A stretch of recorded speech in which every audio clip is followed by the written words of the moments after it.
Well, hello and welcome to the Wine and Wisdom Show. Thank you for being here tonight, a Wednesday night in April, our last Wednesday night in April. If you are here for the first time, cheers. Thank you for being here. And for those of you who are returning, again, thank you so much for coming along. It's so wonderful when I get to see your smiley comments, not faces, I suppose. But as you know, this show, it's all about connection. And I think what we have learned more than anything over the last 12 months is, as humans, we crave to be connected with other humans who bring a smile to our face, some warmth to our hearts, and some wisdom to our brains. And of course, tonight we're going to be talking about connection a lot with my incredible guest.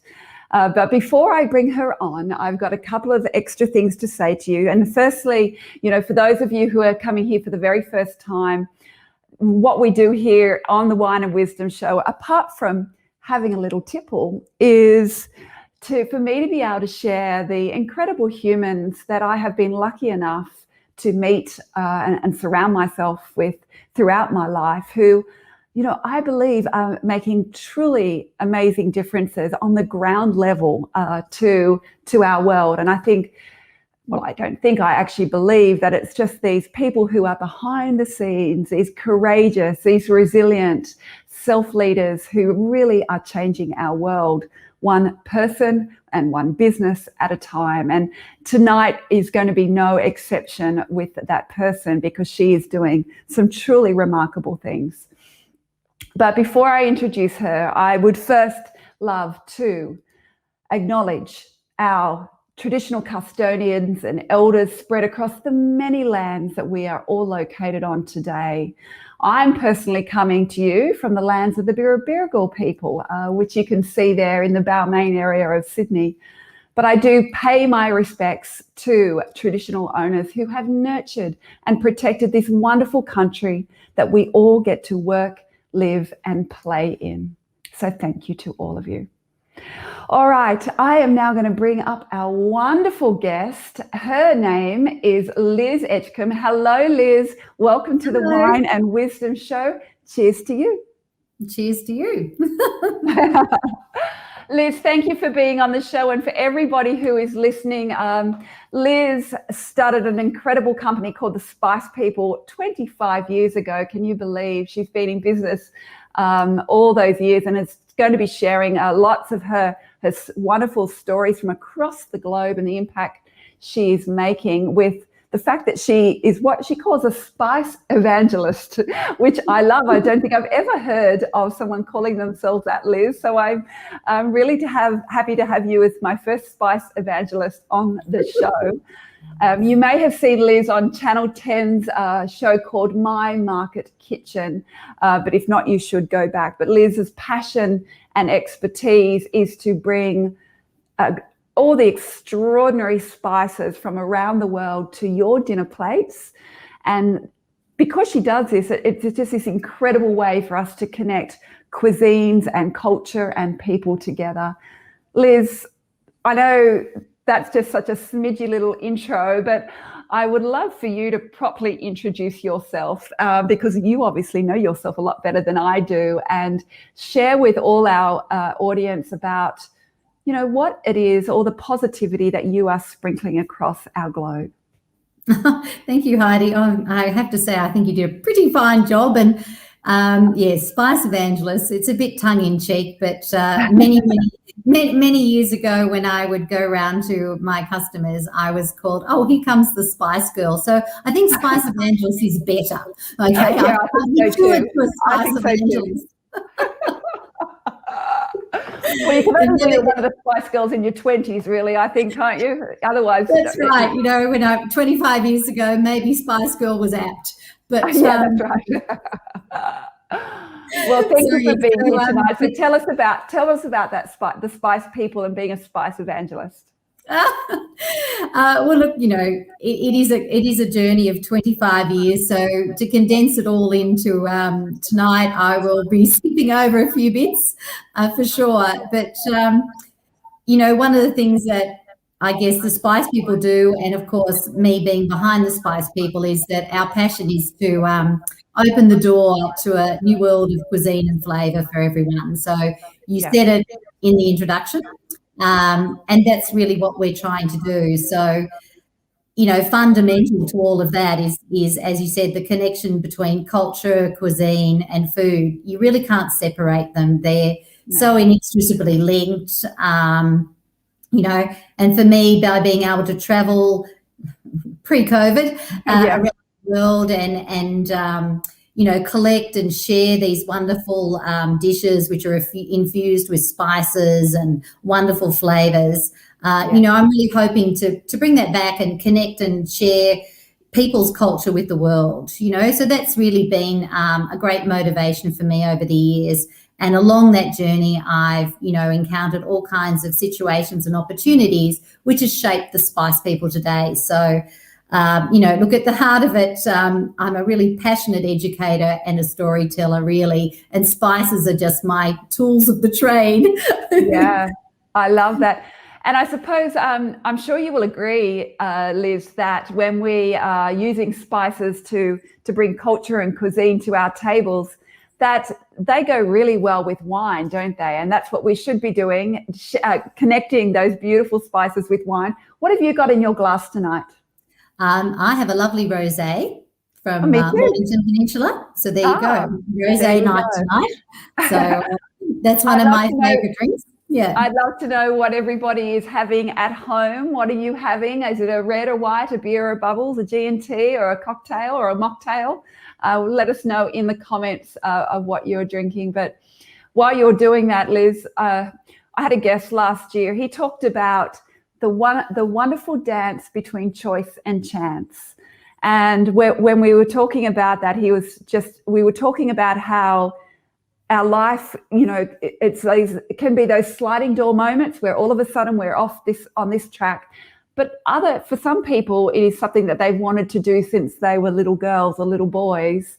What was it for you? What brought you to what you are doing now? Was it choice or was it chance? Let us all know. Oh, look, I love that. And I actually think there's a third part there.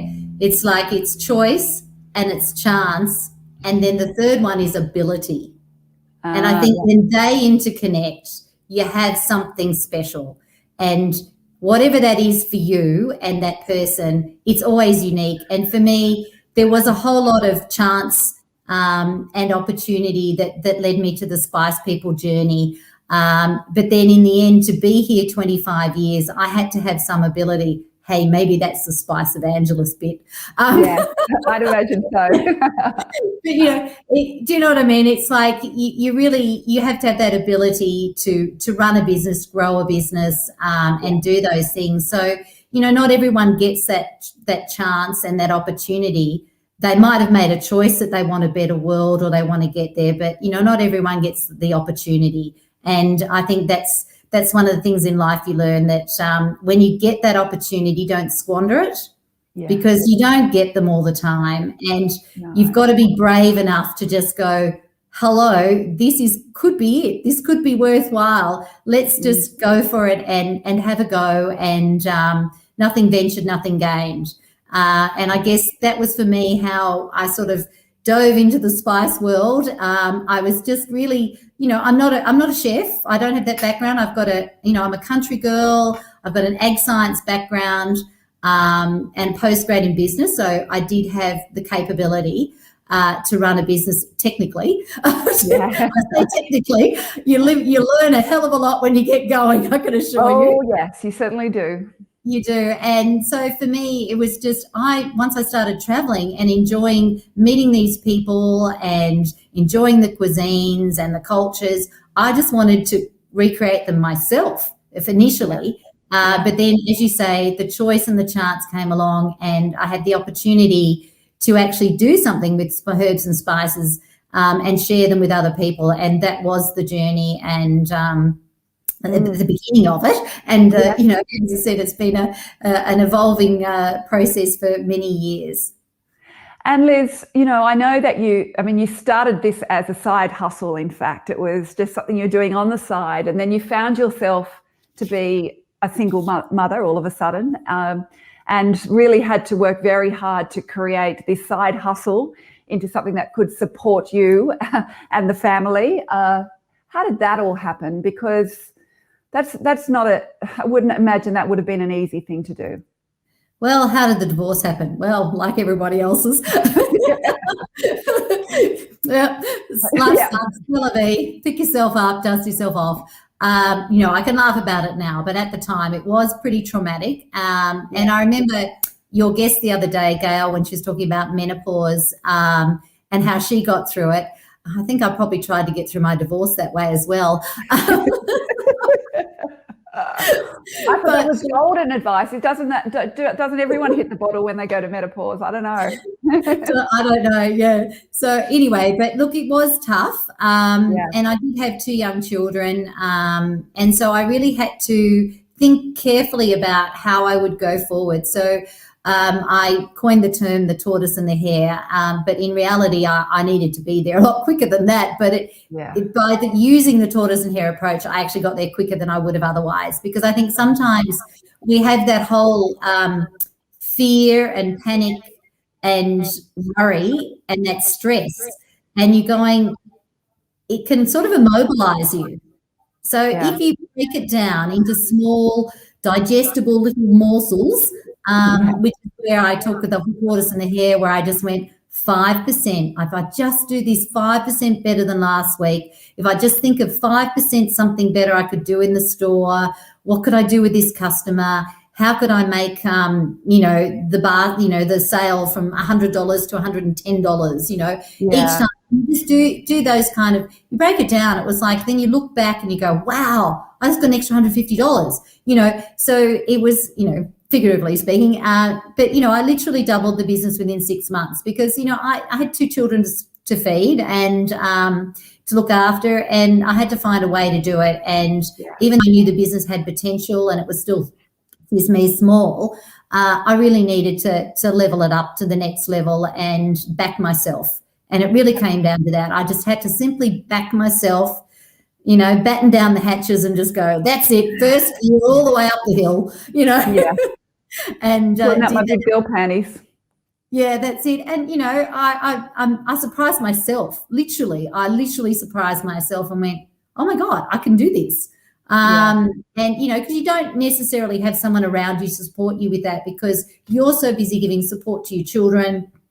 If you have another partner or anything else or other family members, you're torn between a lot of commitments as a woman. And so these decisions are pretty important to, think about the way you go about it, rather than just thinking, oh my God, I've got to find $100,000 quickly, and do it. So that was sort of, my philosophy. And it stood me in good stead. And, there are other things that I do in my business that are perhaps unique. I know a lot of times when people come and visit or call in for the first time, if they're a new supplier and things like that, they basically sort of say, you really have a unique way of doing things.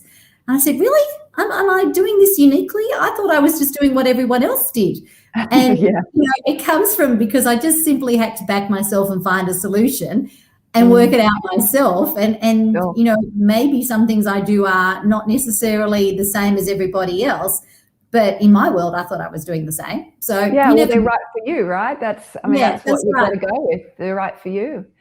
And I would imagine, Liz, having spices which come from all around the world, you've experienced a lot of travel because of that. And unfortunately, our world is shut down in that respect, but spices can still bring us together, right? They can still connect us through our food. How do you see it now, where in fact the spices that you're providing are actually able to connect people more? Well, I think the events of last year really have and continue to create a major shift and in people's values and priorities. So how do spices connect you and help with that? Well, really simply at the heart of it, coming together and sharing a meal is one of the most communal and binding kind of things in almost every place in the world. Like we all have to eat. And, you know, one of the things about spices is if you think of the spice routes of the world, you immediately think exotic.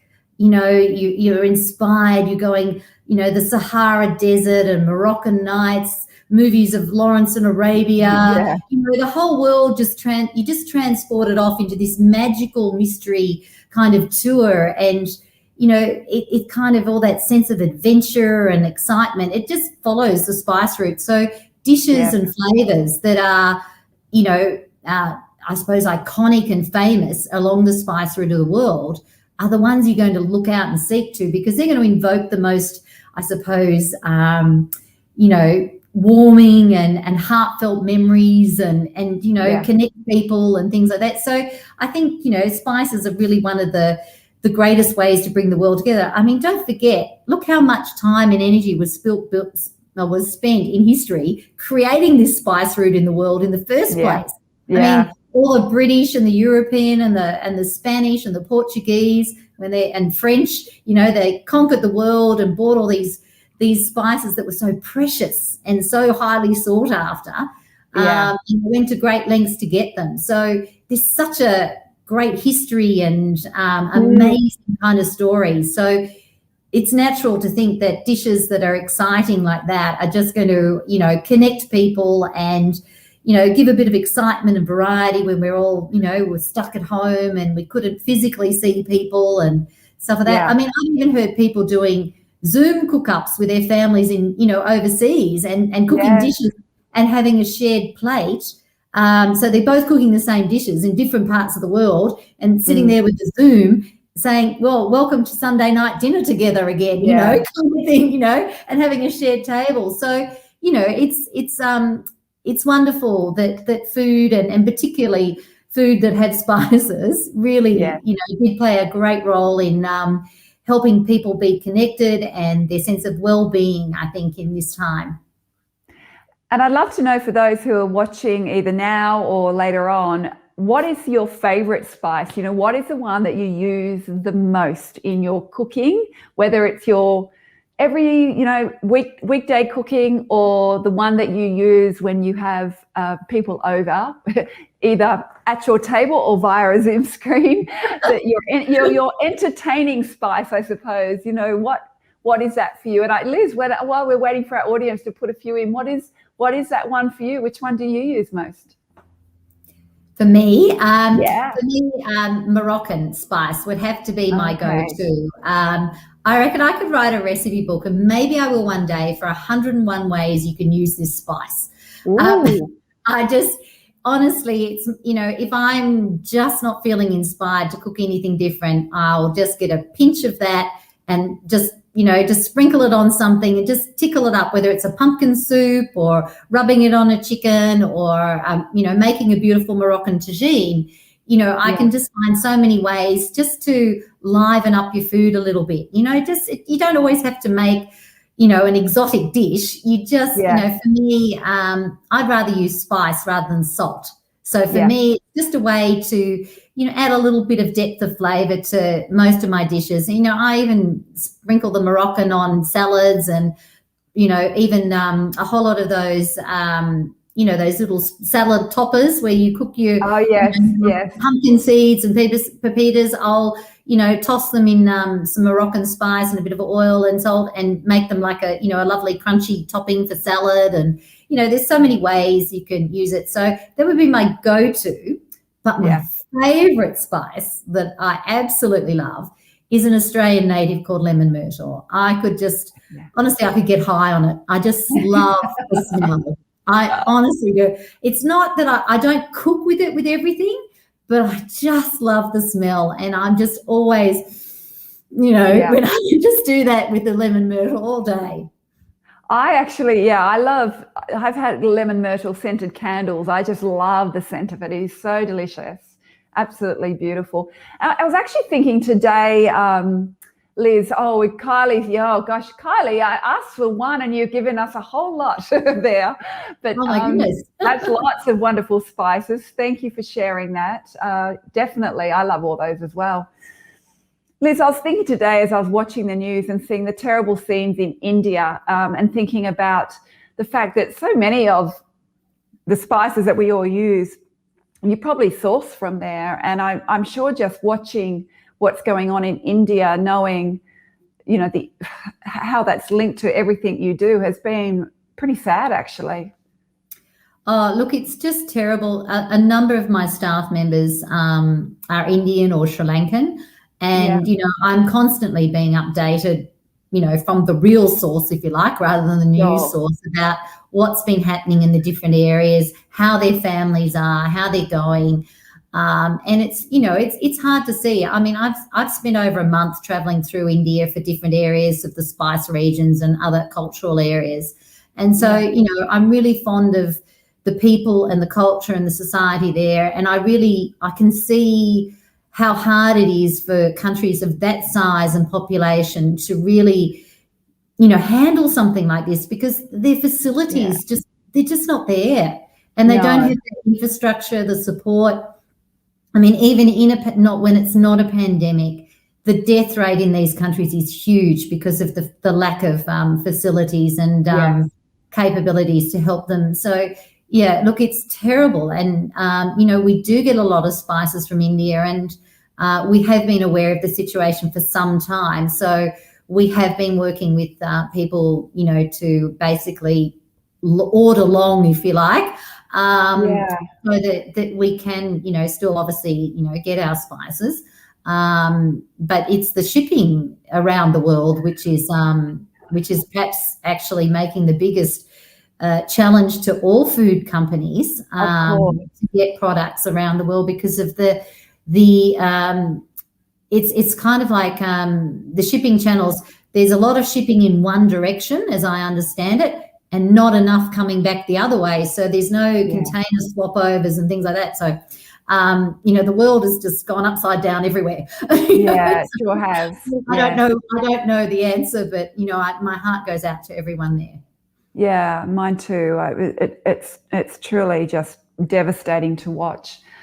And I know, I mean, you do a lot of work on the ground in countries like India in regards to your link your passion for helping females to start businesses, and you do that through a great organisation we've talked about called Kiva. I was looking at some statistics today. In Australia, for example, 30% of the businesses that we have here in Australia are owned by women. I'd love to hear from you regarding what your thoughts are on the kind of rise, because it is a rising. We're in the top 10 of the world of female entrepreneurs. What are your thoughts on the rise of women starting their own businesses? Why is that happening? I mean, fantastic thing. I'm not like, that's what I'm trying to say, is that it's just such a great thing that more women are starting businesses. I think that, in fact, the stats in America are much more than Australia. But you are very linked to helping other female entrepreneurs to get started.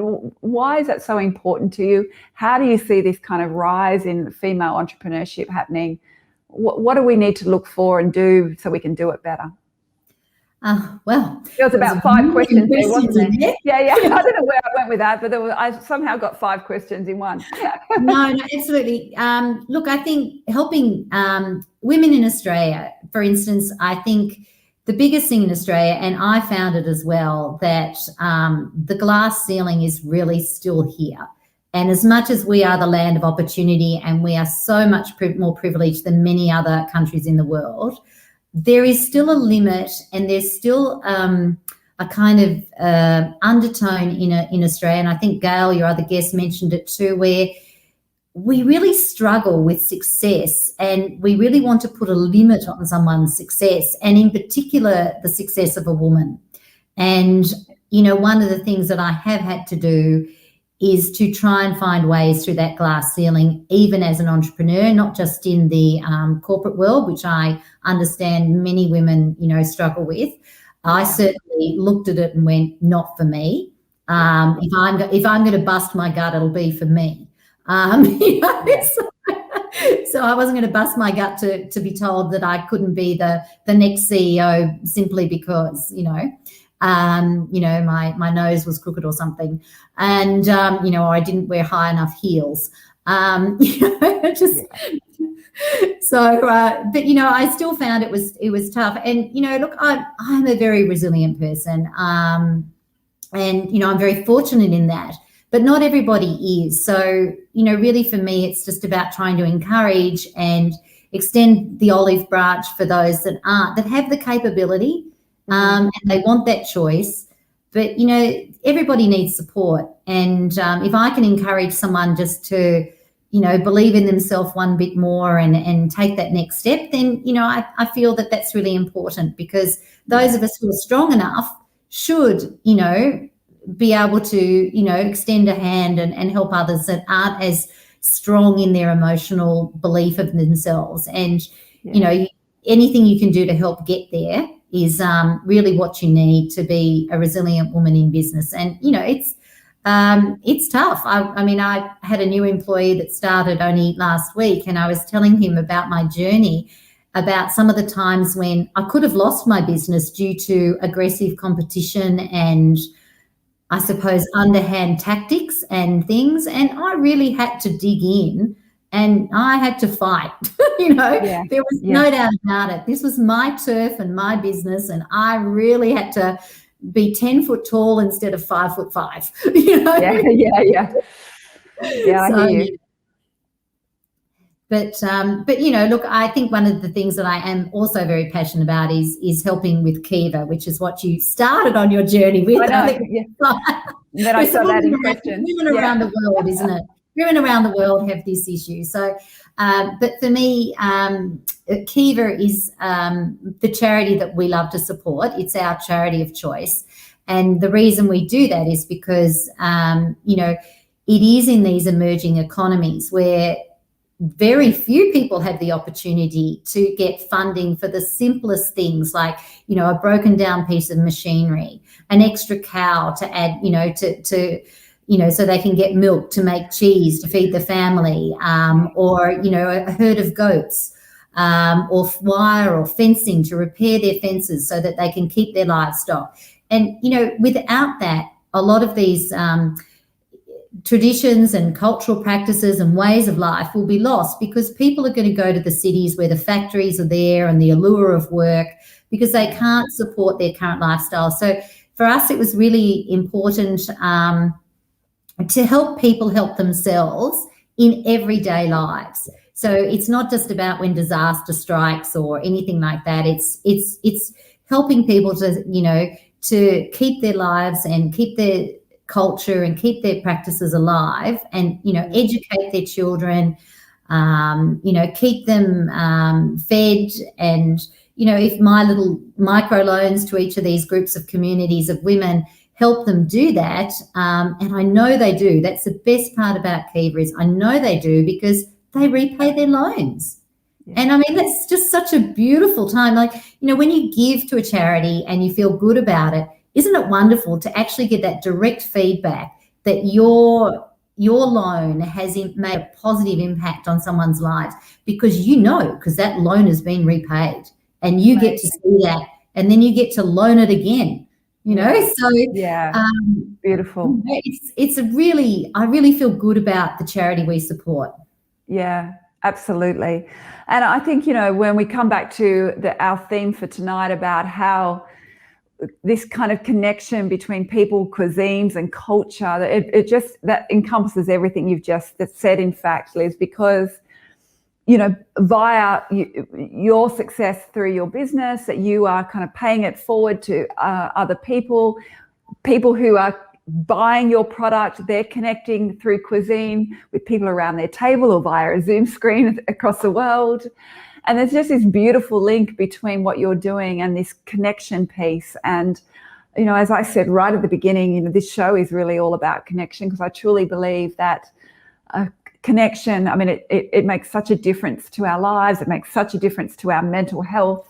It makes such a difference to the way we show up every day. And the types of work that you're doing is not only connecting you to other people that you don't even get to meet, but you allow them to connect with others through their business that they create, the connection that they get to have with their families because they're able to send their children to schools and there's connection there. So it's just this incredible ripple effect that can just keeps on going.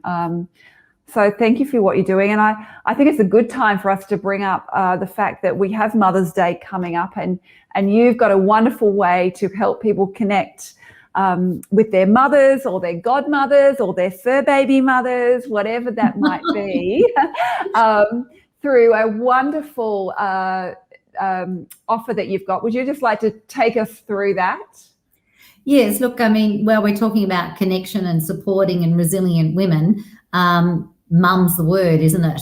So I think it's, it's always nice to give back at Mother's Time and show you care. So we've put together a little pamper pack in the food. So we've got a gorgeous little chai infused candle with a lovely little spice bag where you can store your spices. And we've got a beautiful treat from Bramble and Hedge, which is a gorgeous little homemade nougat. And we've, of course, got our beautiful chai, which is all natural, sugar-free, preservative-free, and you brew it in the teapot. So you can see the 3 sort of levels of indulgence, if you like. The ultimate, beautiful. Just the simple one that you can show mum you care.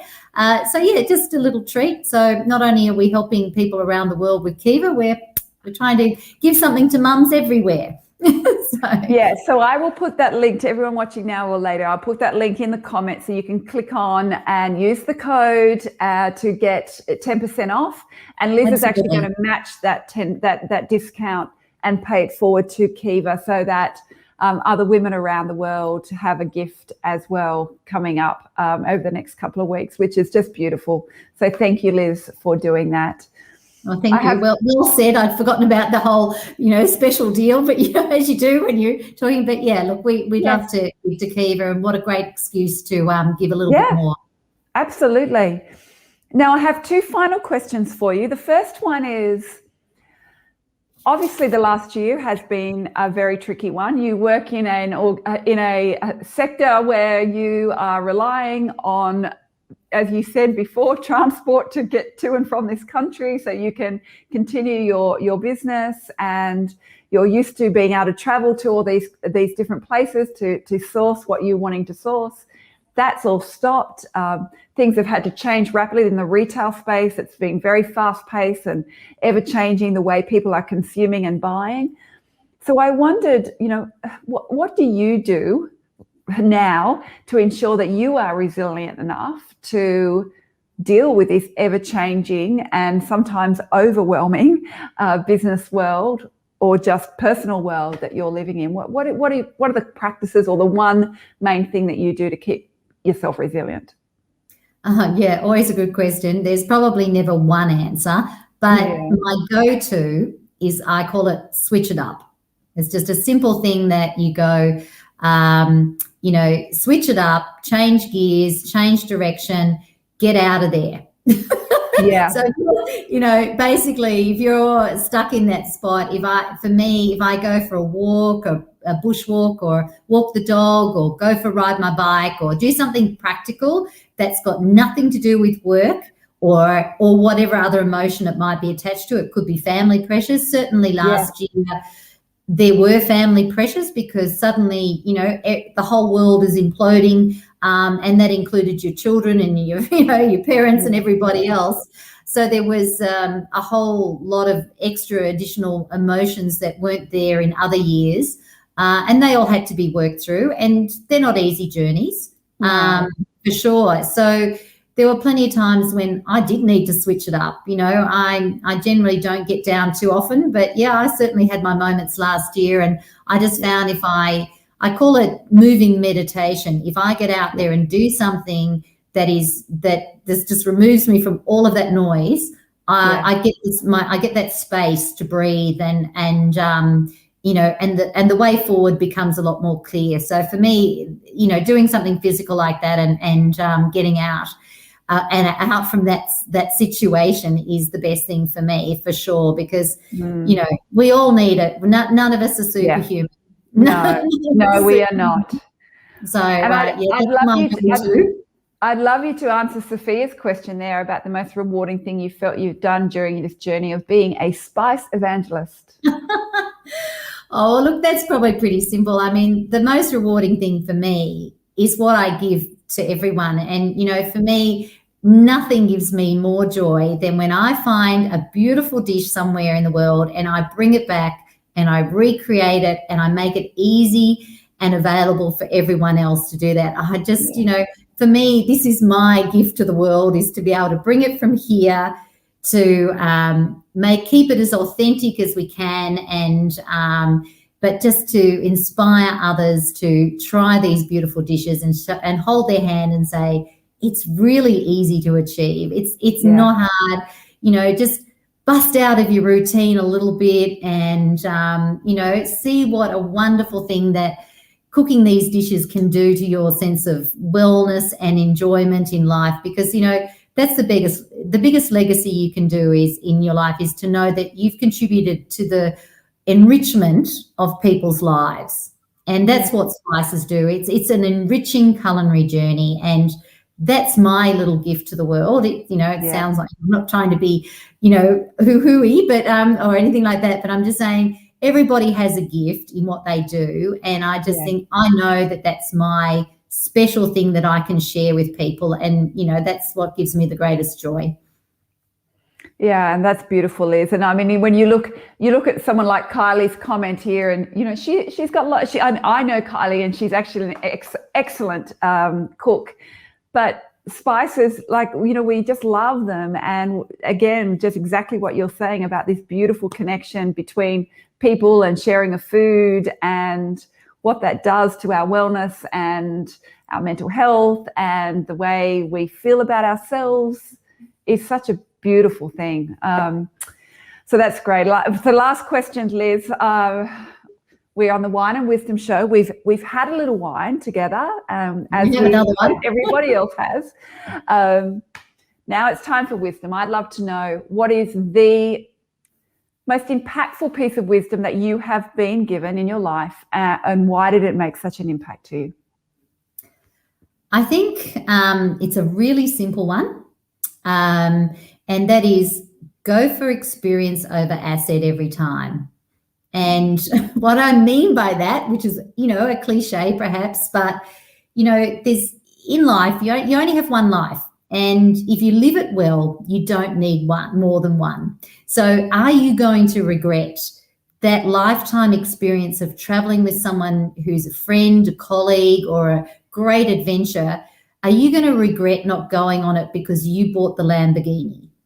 That's my question in life. And, you know, as much as it sounds so simple, you can apply that to just so many situations. Yeah. And I think really, for me, you know, I'm not Madonna. I'm not a material girl. You know, for me, it is about experiences, and that's what keeps me invigorated. And, you know, you need something to keep you invigorated. You know, when you buy something, even when it's new clothes and things like that, you fall in love with it for 5 minutes, you wear it once or twice, and then you go, oh, you know, and it's all that. But you talk about your journeys and you talk about your experiences, you reminisce with family and friends, and that's that connectedness, isn't it? It's really, you know, it really is deeper than, you know, as I say, you know, go experience over asset every time, but it really comes down to a much deeper meaning than that. And, you know, that's what keeps us whole. That's what keeps us anchored. That's what gives us a sense of being who we are. And, you know, that's really important, because if you know who you are, you're comfortable with who you are, you know, that's, you know, it's just a good feeling. You feel much better, don't you, about yourself? You sure do. And I think we can, and you're so right with those experiences. I think we can all remember just those experiences we've had around the sharing of food and the connection of people around the table somewhere, either, you know, down at the park under a tree, you know, or in the past, in some far off land. It's just that sharing of experience that fills our memories and fills our lives, and it's what fills us up and makes us feel wonderful. And again, just saying that word again, which I can't stop tonight, but or ever really, it's that whole connection piece, and it's just so important to our lives. So Liz, thank you so much for coming on tonight and sharing your wisdom and sharing this journey that you've been on, from side hustle to this incredible 25-year journey where you've gone through many ups and downs, but what you've done all along the way is not only connect the people with beautiful food and beautiful spices and beautiful recipes, but you've also paid it forward so there's other women around the world who have been able to start businesses and have that connection and give them the financial courage to be able to start something beautiful. So thank you very much for what you're doing. And I think everybody would agree that having wonderful, wonderful people like Liz in the world is such a great thing. I will be putting the link to her website and the link to that beautiful opportunity to get some lovely gift packs for the mums in your world. That would, also pay it forward to other women around the world. So thank you everybody for being on either now or or when you're watching it later. Liz, thank you again. Cheers to you. Cheers to everybody watching. And I look forward to seeing everybody in 2 weeks' time. All right. Thank you so much, Heidi. I've loved it. Yeah, great to have you on. Thank you, Liz. Bye. Good night, everyone. Bye.